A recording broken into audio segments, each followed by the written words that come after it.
1984 में देश भर के 500 से ज़्यादा संत दिल्ली में जुटे। धर्म संसद की शुरुआत भी यहीं से हुई। इस धर्म संसद में कहा गया कि हिंदू पक्ष अयोध्या, काशी और मथुरा में अपने धर्म स्थलों पर दावा करना शुरू कर दें। अयोध्या में राम जन्मभूमि का विवाद था।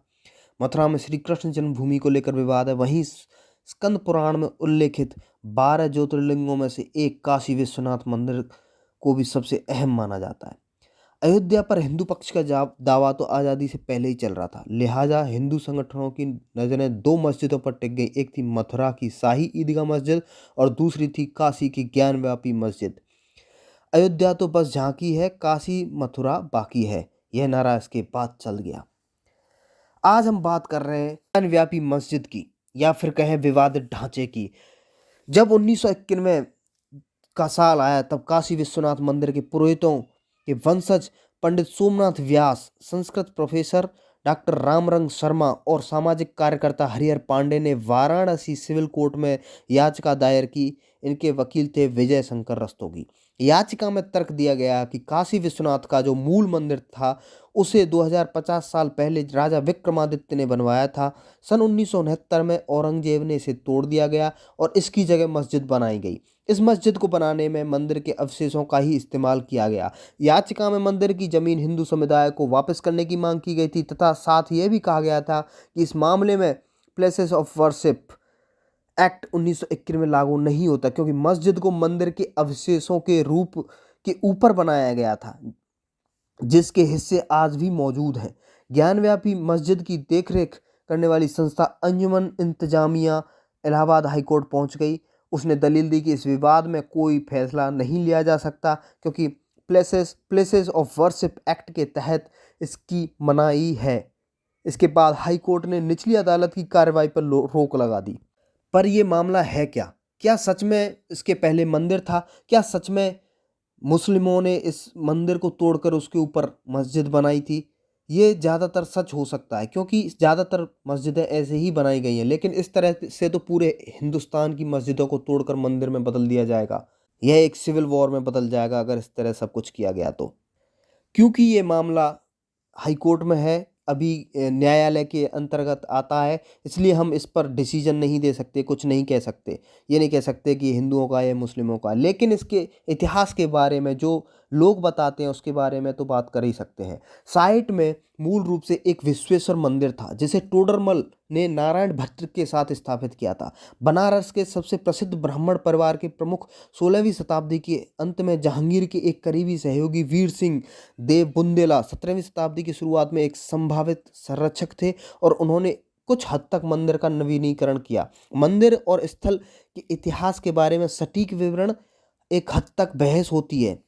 1969 के आसपास औरंगजेब ने मंदिर के विध्वंस का आदेश दिया और इसके स्थान पर ज्ञानवापी मस्जिद का निर्माण शुरू कर दिया। मंदिर के आधार को काफ़ी हद तक अछूता छोड़ दिया गया और यह मस्जिद के प्रांगण के रूप में काम करता रहा। दक्षिणी दीवार इसके घुमावदार मेहराब, बाहरी मोल्डिंग और तोरणों के साथ को भी बख्शा गया।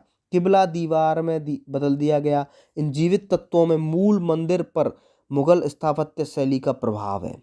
मस्जिद का नाम एक निकटवर्ती कुएं ज्ञानवापी, ज्ञान का कुआं से लिया गया।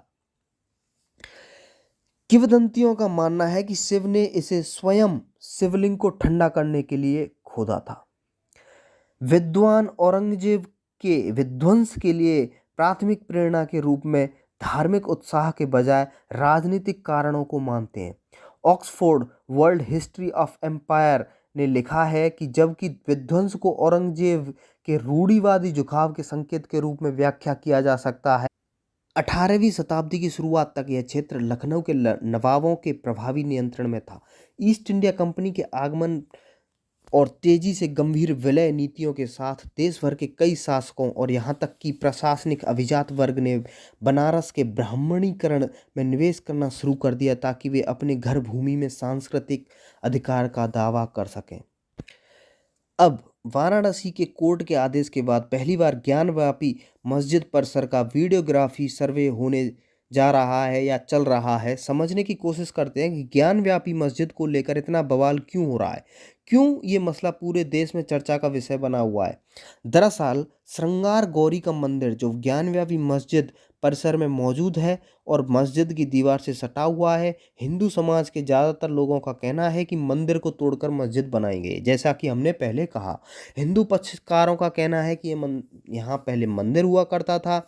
दावा तो ये भी किया जा रहा है कि बजरंगबली की मूर्ति है और साथ अंदर गणेश जी की मूर्ति भी है। इसके अलावा दावा यह भी किया जा रहा है कि असली शिवलिंग ज्ञान व्यापी मस्जिद के तहखाने में छिपा हुआ है।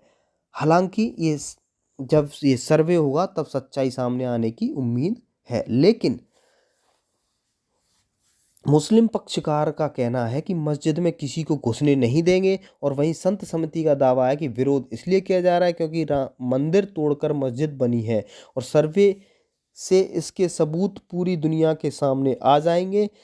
कोर्ट ने इसके लिए वरिष्ठ वकील अजय कुमार मिश्र को कोर्ट कमिश्नर नियुक्त किया है।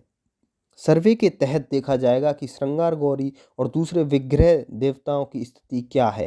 काशी विश्वनाथ मंदिर और उससे लगी ज्ञानव्यापी मस्जिद के बनने को लेकर तरह तरह की धारणा और कहानियां बनाई गई हैं, लेकिन उनका कोई प्रामाणिक पुष्टि अभी तक नहीं की जा सकती। अगर हम इस मंदिर को देखें, अगर हम इसको गूगल मैप पर देखें तो श्री काशी विश्वनाथ मंदिर के जस्ट पीछे ज्ञानव्यापी मस्जिद है और उसके बीच में है एक कुआं। उस कुएं का नाम है ज्ञानव्यापी। और इधर अगर देखें तो इधर गंगा जी बह रही हैं, उसके बगल में ये मणिकर्णिका घाट है और उसके आसपास पूरा स्थान, पूरा एरिया हिंदू धर्म स्थलों का है, जैसे कि विशाल लक्ष्मी माता, शक्तिपूर्णा, श्री काशी करवट मंदिर, इस तरह के सारे सारे मंदिरों का निर्माण यहाँ पे किया हुआ है। पूरा एरिया हिंदू मंदिरों का है। ये बीच में एक मस्जिद कैसे हो सकती है, ये अपने आप में ही एक बहुत बड़ा सवाल है। दो चीज़ें फिक्स हैं, यहाँ पर मुस्लिम आक्रांता आए थे और यहाँ पर पहले हिंदू रहते थे। तो दो चीज़ें तो फिक्स है कि यहाँ पर जो मंदिर थे वो सब पुराने मंदिर हैं और जो मस्जिदें हैं वो बाद में बनाई गई 1400, 1500, 16वीं शताब्दी में। लेकिन कुछ नई मस्जिदें बनाई गई, कुछ पुराने मंदिरों को तोड़कर बनाई गई। क्या ये मंदिर तोड़कर मस्जिद बनाई गई है या फिर ये नई मस्जिद बनाई गई है, बात इस चीज़ पर की जानी है। और ये फैसला सीधे सीधे न्यायालय के अंतर्गत आता है। लेकिन जो बनावट देखते हैं वो हिंदू मंदिरों की जैसी है। उस मस्जिद के जो नीचे जो दीवारें हैं, नीचे का ढांचा है वो हिंदू मंदिरों के जैसा दिखता है और वही हिंदू मंदिरों के जैसी कार्यशिल्पी दिखाई गई है। तो ये सब हम छोड़ते हैं उन वकीलों पर जो इन दोनों पार्टियों की तरफ से बहस कर रहे हैं। लेकिन आप लोगों को क्या लगता है कि ये सच में हिंदू मंदिर था, उसको तोड़कर मस्जिद बनाई गई थी, या फिर यहाँ पर पहले से ही मस्जिद थी? इस बात को ज़रूर कमेंट में लिख के बताएं और इस वीडियो को ज़्यादा से ज़्यादा तक शेयर करें जिससे ये नॉलेज सबको ट्रांसफ़र की जा सके। Thank you. जय हिंद, जय भारत।